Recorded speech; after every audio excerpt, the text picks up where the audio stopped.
1971 সালেই দেখেছিলাম। এই দেশের লক্ষ লক্ষ মা বোনদেরকে অসম্মানিত করেছিল এই দলটির পূর্বসূরি নেতৃবৃন্দ, যাদের নেতা আজ বাংলাদেশের নারীদেরকে একটি খারাপ কিছুর সাথে তুলনা করেছে।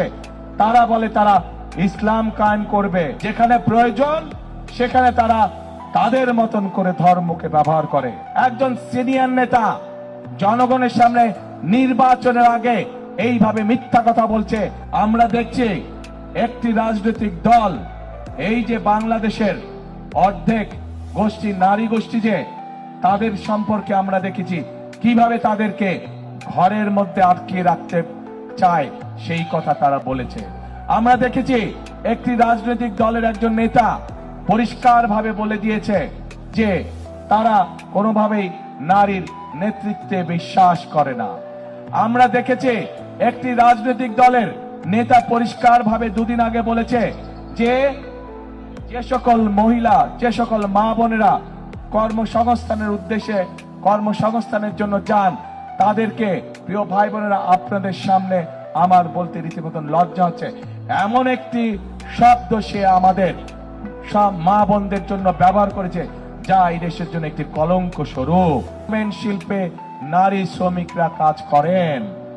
প্রিয় ভাই বোনেরা, সেটি নিম্ন মধ্যবিত্ত হোক, মধ্যবিত্ত হোক, সকল পরিবারের, কর্মজীবী পরিবারের প্রায় সকল নারী আজ সংসার পরিচালনার জন্য দ্রব্যমূল্যের যে ঊর্ধ্বগতি, সকল কিছুর যে দাম ঊর্ধ্বগতি, তার জন্য শুধু স্বামী একা কর্মসংস্থানে হয় না, স্ত্রীকেও পাশাপাশি বিভিন্নভাবে কাজ করতে হয় এবং তারা এর মাধ্যমে তাদের সংসার জীবন নির্বাহ করে থাকে।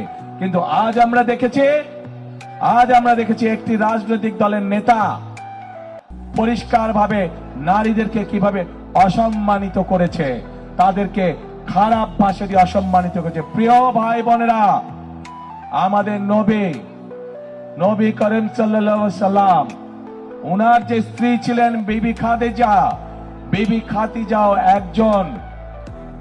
খাদিজাও ছিলেন একজন কর্মমুখী মহিলা। উনি ছিলেন একজন মহিলা ব্যবসায়ী।